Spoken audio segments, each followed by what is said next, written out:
Bien, vamos entonces a tener un breve espacio de reflexión en el cual podamos de verdad tener como algunas luces, algunos tipsitos que nos sean buenos para todo lo que nosotros queremos desarrollar y alcanzar de cara a nuestro proyecto de vida, a lo que se pretende en la empresa y a todas las áreas de nuestra vida. Quiero partir nuevamente de un pequeño cuento, una reflexión. Esta tiene que ver con un insecto de los que se arrastran por la tierra. Este insecto iba entonces caminando por el suelo del bosque. Iba anhelando encontrar hojitas verdes que tuvieran buenos nutrientes para comérselas. Pero por más que caminaba, solo encontraba hojas secas que no las podía comer porque no le llenaban, no tenían nutrientes, por el contrario le caían mal a su estomaguito. Entonces él caminaba y anhelaba, mendigando encontrar algo que comer. Esa era su vida. Anhelaba que un árbol dejara caer una hojita tierna, de esas que recién salen, que son más tiernas, que tienen más nutrientes, más savia, pero ella no la encontraba. Y por más que caminaba, no encontraba nada. Vivía mendigando. Su vida era aburrida, lúgubre, triste. Era un insecto muy obsesivo en su mente. Recuerden que la persona obsesiva es la que piensa mucho, la que mantiene un mar de pensamientos que le agobian. Y ese mar de pensamientos le generaba mucha ansiedad. Los que piensan mucho son muy ansiosos. Entonces la ansiedad es la preocupación por las cosas que están ocurriendo, hemos dicho. Y como pensaba tanto, era muy obsesivo, también vivía muy angustiado. Y acuérdense que dijimos que la angustia es la preocupación por las cosas del futuro. ¿Recuerda que lo dijimos? Ansiedad, preocupación por los problemas del presente. Angustia, preocupación por las cosas del futuro. Entonces él se angustiaba, no, definitivamente no va a encontrar nada que comer. Y esta semana entonces, ¿qué voy a hacer? Entonces generaba ansiedad porque ese día no tenía comida, angustia porque pensaba futuro que moriría de pronto de hambre. Todos esos sentimientos le producían rabia también, enojo, resentimiento con Dios. Si Dios es tan bueno, ¿por qué no me manda entonces comida? ¿Por qué sufro tanto? ¿Por qué no soluciona mis problemas? Pero también le producía ira. Es que esta naturaleza, este bosque, ¿para qué sirve? ¿Cómo así que en todo un bosque yo llevo tantas horas buscando comida y no encuentro? Y era entonces un insecto resentido, obsesivo, ansioso, angustiado, pero también vivía en estado de negación. Y la negación es cuando uno no acepta la realidad. Entonces él se mantenía renegando de su vida, de su historia. Qué pereza haber sido un gusano, un insecto. Dios, ¿por qué no me hizo otro animal distinto? Hay otros que pasan más bueno, que encuentran más comida. Y se mantenía entonces también en estado de negación. La negación es cuando yo no acepto la realidad, las circunstancias de mi vida. Y finalmente generaba mucha culpa. Lleno de culpa, decía, no, es que el culpable soy yo, es que a mí me falta también mucha berraquera, los demás insectos sí consiguen comida. Era un insecto que tenía una vida muy compleja, muy difícil. Miren todos los síntomas que tenía. Número 1, obsesión.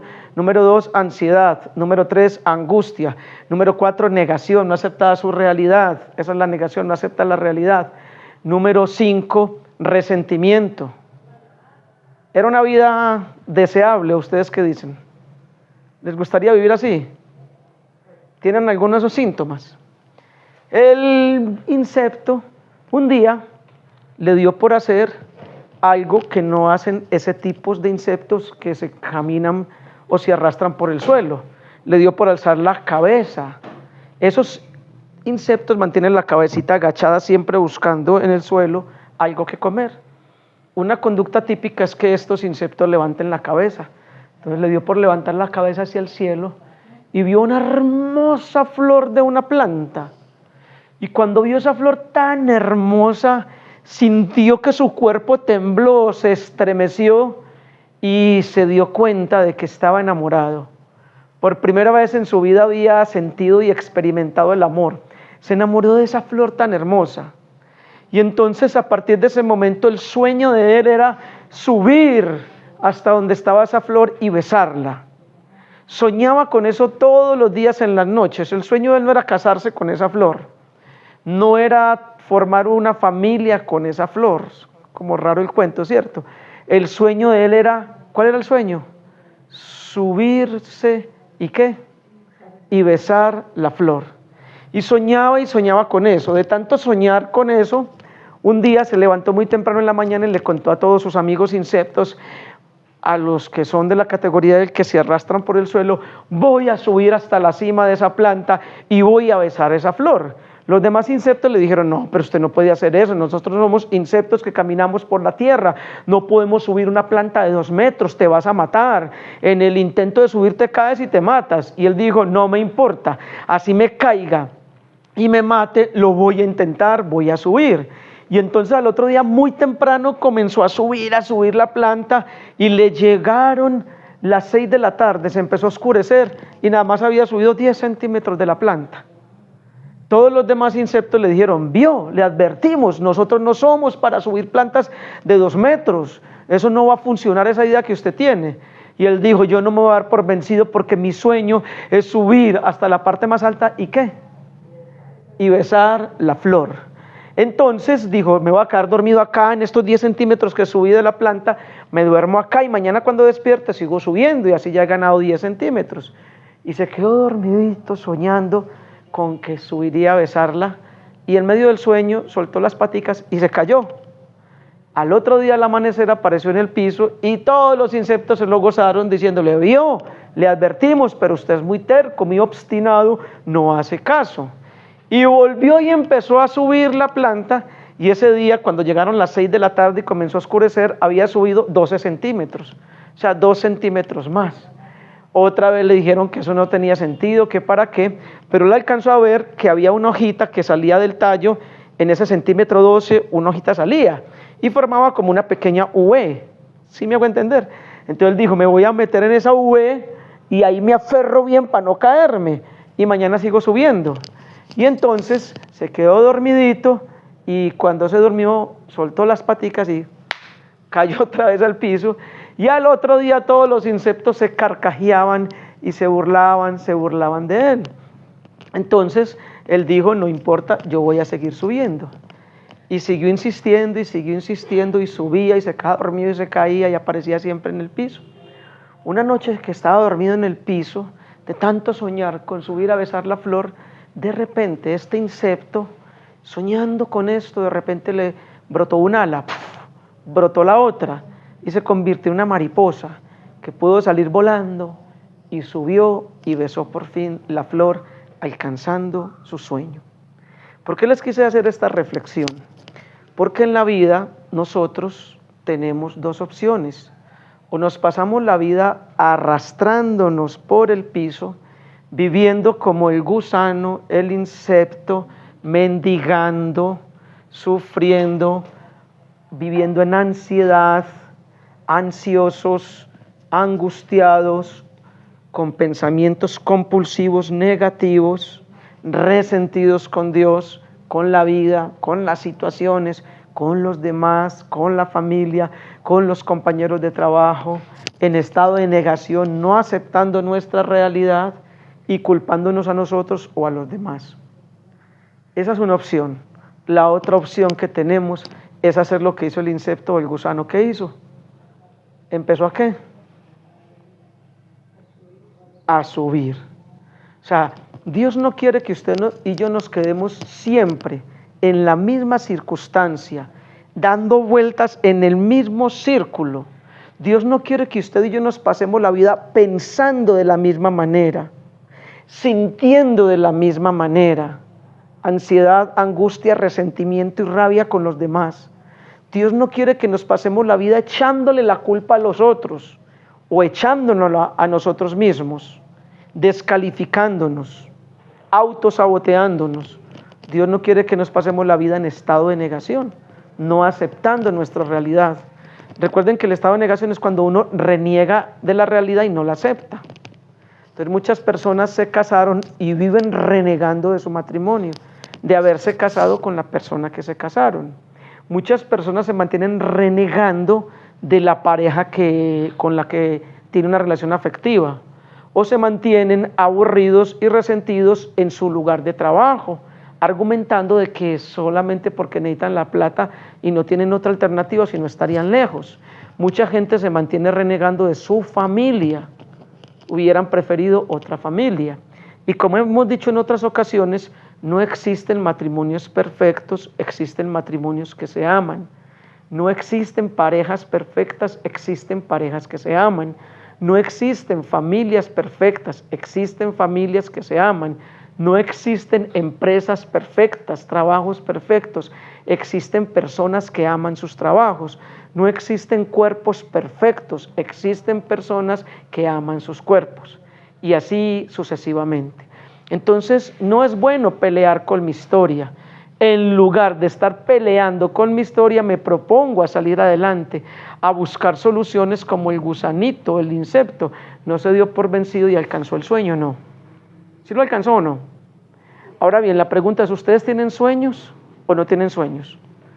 No estoy preguntando si tienen sueño en estos momentos, si lo estoy haciendo dormir yo. No, estoy preguntando si tienen sueños. ¿Sí tienen sueños o no?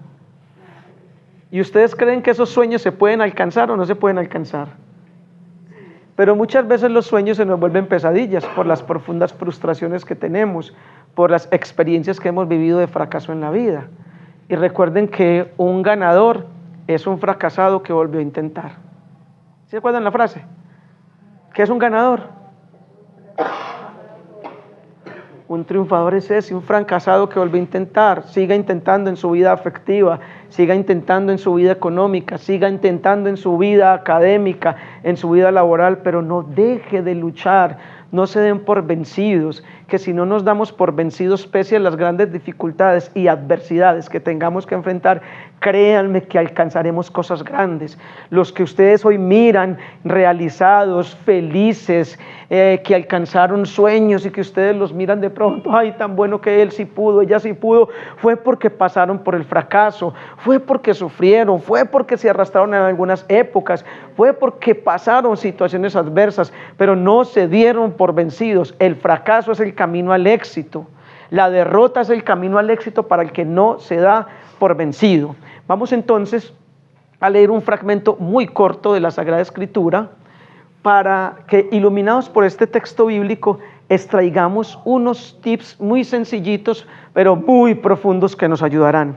Evangelio según San Marcos, capítulo 8, versículo 22 y siguientes.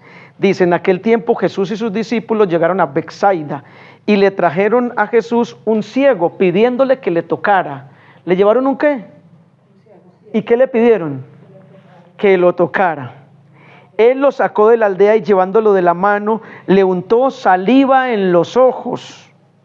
Le impuso las manos y le preguntó: ¿ves algo?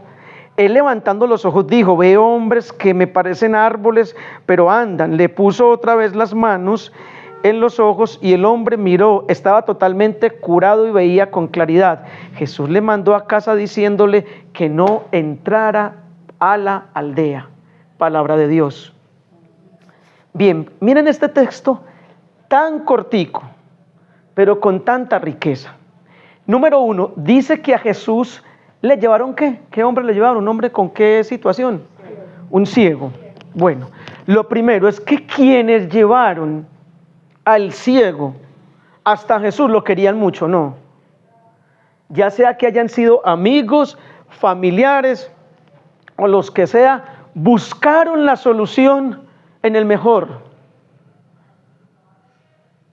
Tenían un problema, había una solución. Ellos la buscaron. Pregunto, ¿ustedes tienen problemas o no? ¿Ya lo resolvieron? ¿Su problema tiene solución? Sí. ¿Su problema es más grande que Dios? No. ¿O Dios es más grande que su problema?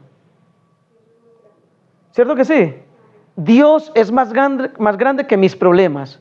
Nada supera a Dios. Entonces, lo primero que nos enseña esta cita bíblica es que hay que hacer lo que hicieron estos amigos o parientes del ciego. Buscar la solución en el que todo lo puede.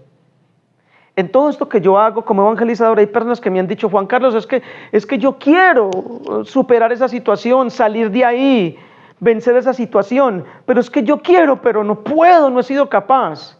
Y decir no puedo es decir no quiero, porque quien quiere puede con la ayuda de Dios. Ojo, decir no puedo es decir no qué, no quiero, porque quien quiere puede con la ayuda de ¿quién? Es que Dios todo lo puede. Díganme qué es imposible para Dios. ¿Hay algo imposible para Dios? Díganme, les pregunto. Nada es imposible para Dios. Luego entonces los problemas que usted y yo tenemos se tienen que transformar en poderosas bendiciones. Si los ponemos en las manos de Dios, esa situación, piensen por favor en sus problemas, si los tienen en mente. Yo pienso en los míos, los trajeron, ¿tienen los problemas ahí? Ese problema en el que usted está pensando en estos momentos, ese problema tiene solución. Se llama Cristo Jesús. Entonces, en lugar de estar estresado, dándole vueltas al problema, gastando mi energía mental en pensar en eso, más bien invierto esa energía en el que soluciona el problema. Cristo Jesús. Punto. ¿Queda claro eso o no? Los seres humanos sí hacemos eso. ¿O nos dedicamos a darle vuelta al problema? Ahí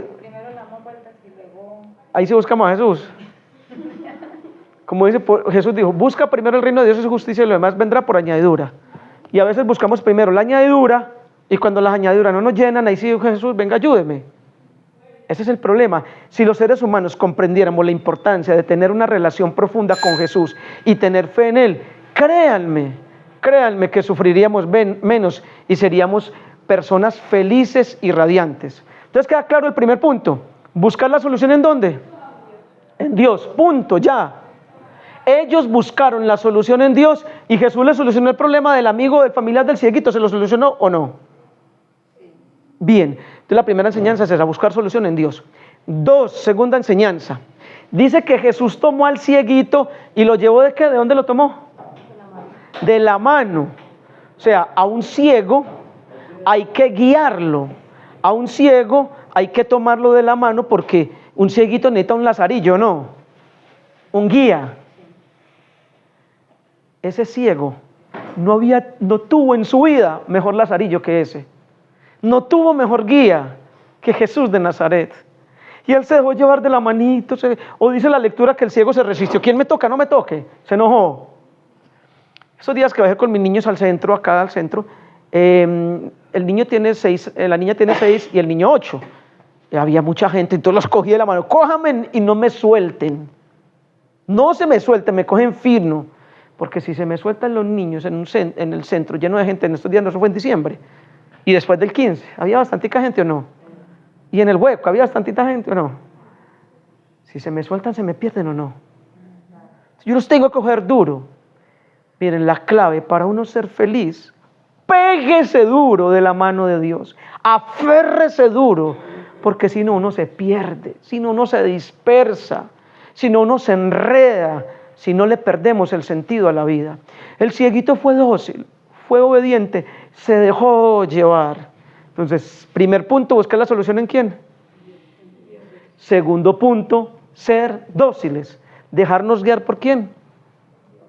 Cuando me dejo guiar por Dios en mi vida de pareja, de familia, de trabajo, económica y en todas las áreas, créanme que por dificultades que resulten, termino siendo un vencedor y un triunfador de la mano de Dios.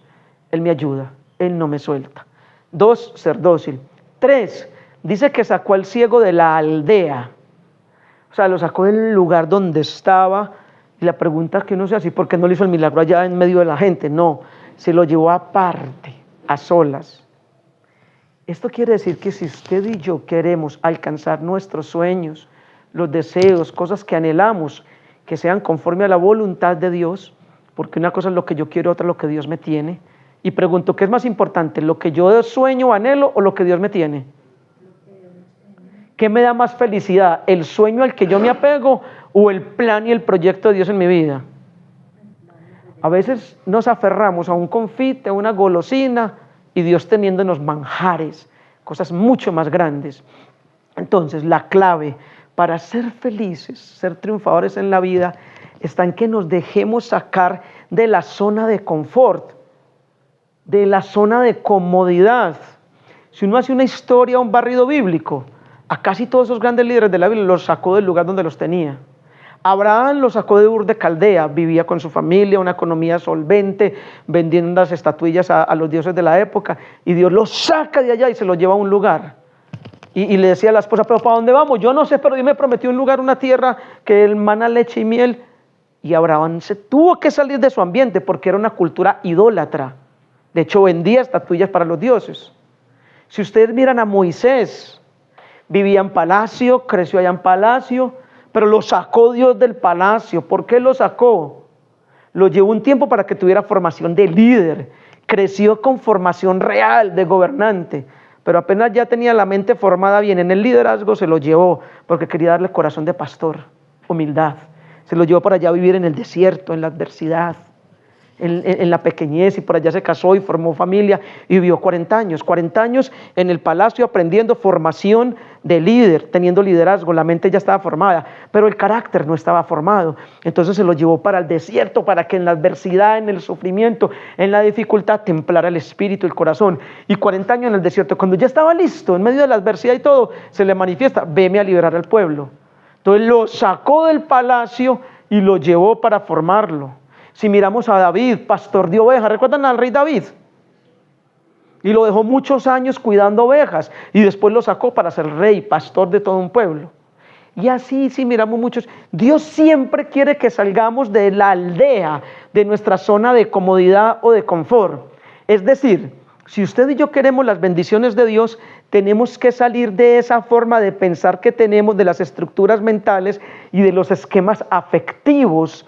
Tenemos que cambiar nuestra manera de pensar. Por eso dice Isaías 55:8, dice Dios, Isaías 55:8, mis pensamientos no son los pensamientos de ustedes, dice el Señor, mis pensamientos no son vuestros pensamientos. O sea que Dios piensa de una manera y yo de otra. Por eso le dijo a Pedro, que es el peor regaño que puede experimentar un discípulo, le dijo a Pedro: apártate de mí, Satanás, que tú no piensas como Dios, sino como hombre. ¿Cómo lo dijo? No piensas como Dios, sino como ¿qué? Hombre. Entonces Dios quiere sacarnos de nuestra aldea de pensamientos para que tengamos una mejor manera de pensar. Cuando Pablo analiza ese texto de Isaías, cuando Dios dice: ustedes no piensan como yo, cuando le dice Jesús a Pedro: ustedes no piensan como Dios, sino como hombre. Pablo analizando eso, claro, es que la clave para tener una conversión, para ser feliz, está en cambiar la manera de pensar, porque todo está en el pensamiento. Mira, es que los pensamientos tienen mucho poder. ¿A usted no les ha pasado que uno empieza a pensar en una persona? Ay, ¿verdad tal persona? Y de repente le llama a uno: ¡ah! Te llamé con el pensamiento. ¿Recuerdan que eso sucede muy coloquialmente? Cuando uno piensa mucho en alguien, lo atrae, créanme. Lo atrae, el pensamiento tiene poder, uno atrae, uno jalona. Eso es impresionante. Entonces, en este sentido, lo que les quiero decir es que Pablo entendió que en la mente estaba todo. Cuando yo pienso algo, lo pienso mucho, ese pensamiento produce un sentimiento, y si sigo pensando eso, se va engordando ese sentimiento produce acciones. ¿Todo dónde comenzó? ¿Dónde? En la mente. Por eso, ojo con lo que estamos pensando. ¿Qué estoy pensando? Ojo. Cuidado, por eso Pablo dijo en Romanos 12:2, cambien su manera de pensar para que cambie su manera de vivir. Y Pablo detectaba que sus pensamientos negativos se rebelaban y se le querían otra vez instalar. Entonces, 2 Corintios 10:4, Pablo dice: someto todo pensamiento de rebeldía a la obediencia en Cristo Jesús. La sometió esa mente, la sometió a la obediencia de Cristo, porque la mente es rebelde, 2 Corintios 10:4. Por eso Santa Teresa decía que la mente es la loca de la casa. Entonces lo sacó de la aldea. Dios nos quiere sacar de la forma de pensar que tenemos y de la forma de sentir. Cambiemos nuestros esquemas afectivos, nuestros sentimientos. Pregunto, ¿ustedes sí necesitan que Jesús les cambie la manera de pensar y la manera de sentir? ¿Sí o no? En cambio yo también. Todos necesitamos estar en ese proceso. Entonces, número 1, ¿cuál es el punto 1? Buscar la solución, ¿dónde? El punto 2, ser dóciles. Punto 3, dejarnos sacar de la aldea, o sea, salir de la zona de confort, cambiar estructuras mentales y afectivas. Después dice que ¿qué remedio utilizó para curar al ciego? ¿Qué le untó? Saliva, qué cosa tan tremenda. Pero pues, ¿cómo así que saliva? Ese remedio, y créanme que ese remedio lo utilizan mucho las mamás con los niños. Un niño se le aporrea, mami, me aporrea en el parque, llega con la rodillita, ¿dónde, hijito? Aquí, hay saliva, y la mamá lo sube con saliva, ¿o no? Y el niño deja llorar. Qué anestesiante tan bueno. Ni la industria farmacéutica en toda su historia ha creado un anestesiante tan bueno. Y enseguida la mamá le da un pavo al columpio donde se aporreó y ay, ya. Y el niño santo remedio, no. Jesús utilizó saliva para curar al ciego. La saliva es signo de intimidad. Uno no comparte la saliva con todo el mundo, ¿cierto? La saliva la compartimos los esposos al besarnos. La mamá cuando le prueba el alimento al niño de la misma cuchara. Ya. De resto no intercambia saliva con nadie, ¿cierto? Bueno, un caso de promiscuidad y desorden ya sí es otra cosa. Pero la saliva es signo de intimidad. Entonces Jesús le unta de saliva. ¿Hizo así o así? ¿Cuál de las dos? No sabemos. No más pulidito. Jesús le unta salivita y él queda sano. La saliva es signo de intimidad, o sea que lo untó de intimidad. ¿Qué quiere decir eso? Que nosotros debemos entrar en la intimidad, en el amor de Dios. Cuando yo amo a Dios, y amar a Dios no es un sentimiento, es más, el amor no es un sentimiento, siempre he dicho, es una decisión. El amor más que un sentimiento, el amor romántico de música, de plancha, de vallenatos, de películas, eso es lo que los medios de comunicación proliferan, pero el verdadero amor, más que un sentimiento, es una decisión.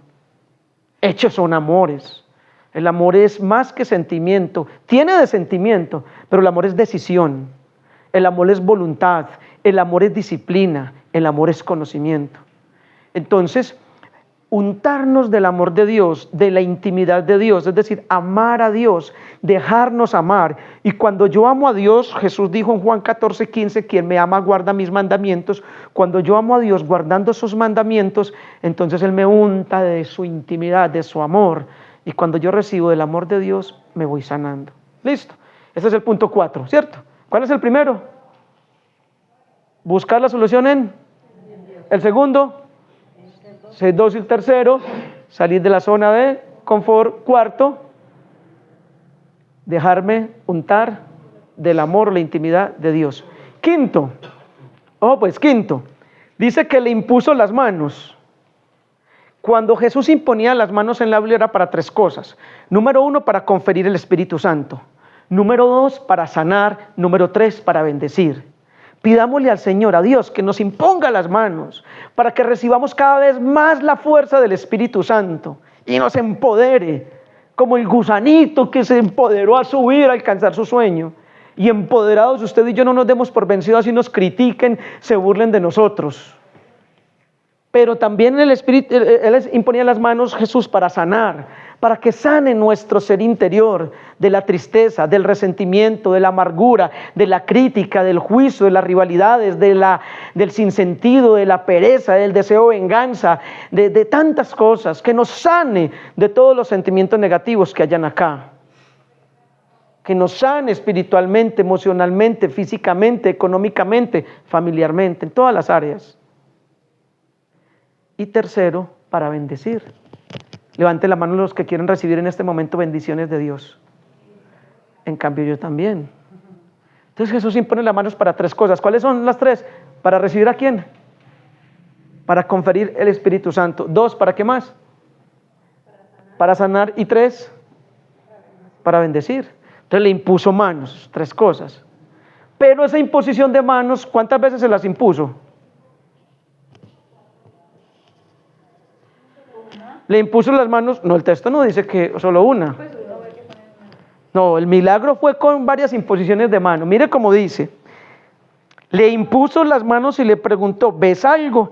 Levantando los ojos dijo, veo hombres, me parecen árboles, pero andan.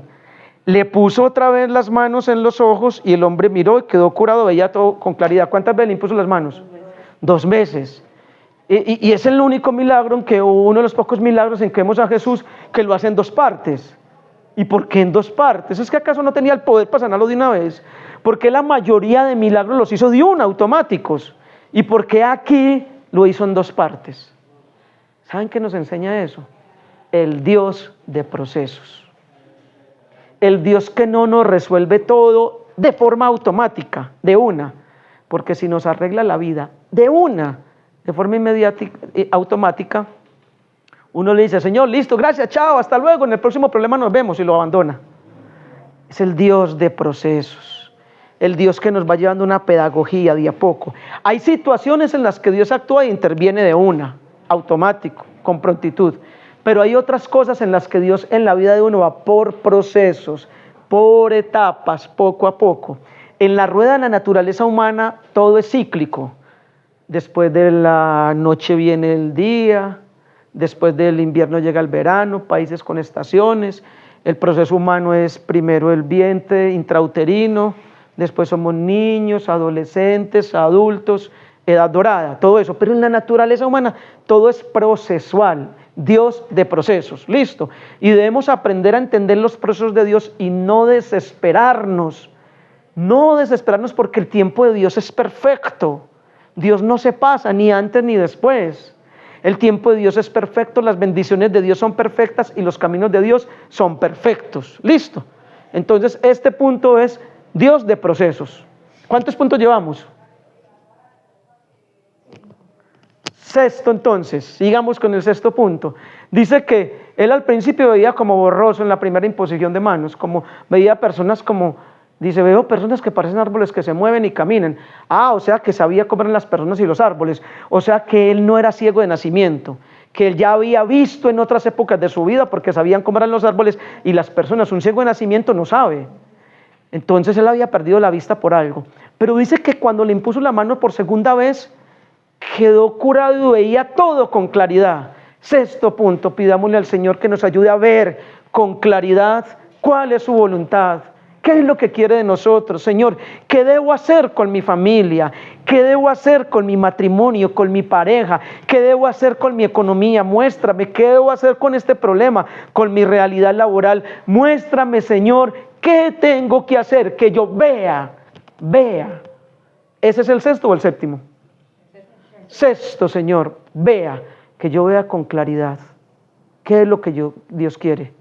Porque cuando yo estoy ciego, voy de tumbo en tumbo, me equivoco, me tropiezo, hago y no cometer errores y embarrarla. Pero que yo vea, Señor, para que no me vaya a huecos, para que no me equivoque más con mi vida. Y el último punto, Jesús le dijo al ciego, vete a tu casa, pero no entres, ¿a dónde? Vete a tu casa, pero no entres ¿a dónde? A la aldea o al pueblo. Por algo Jesús le dijo eso. Por algo había perdido la vista, estaba en la oscuridad. Como quien dice, no vuelvas atrás. No vuelvas a cometer los errores que cometiste, los pecados que ya cometiste. Y hoy nos dice a todos nosotros eso. No vuelvan atrás. Los pecados, los errores que ya ustedes cometieron, por favor, no los cometan más, para que no vuelvan otra vez a la oscuridad, a la ceguera, a la invidencia. 7 puntos, o no me acuerdo cuántos. ¿Cuál es el primero? ¿El número 1 cuál es? ¿Buscar la solución en quién? Número 2. Número 3. Salir de la zona de confort, sí. Esquemas mentales afectivos. Número 4. De Dios, saliva, la intimidad, estarnos del amor de Dios. Número 5. Dios de procesos. Número 6, no me diga Rocío. Número 6, que Rocío toma nota. Número 6, los demás. Dios de procesos. Número 6, ver. Y número 7, ¿qué le dijo? Vete a los tuyos. No volver a la aldea, no volver atrás, no volver a cometer los mismos pecados. 7 punticos que crean que si los aplicamos con docilidad y obediencia, vamos a ser muy felices y vamos a superar cualquier cosa que estemos viviendo. Ahí queda grabado en el canal de YouTube para que los busquen o le digan a Rocío que se lo repita. 7 puntos que salvan vidas, que cambian vidas, que atraen sueños y bendiciones. ¿Cómo? Vida en abundancia, Juan Carlos Restrepo. Milena les enseña o Rocío. Vamos a orar, pongámonos en pie y terminemos. Señor, te damos gracias por este tiempo que nos has regalado, por este momento breve, concreto, sencillo, espontáneo, porque así eres tú, Señor, concreto, breve, sencillo, espontáneo, natural.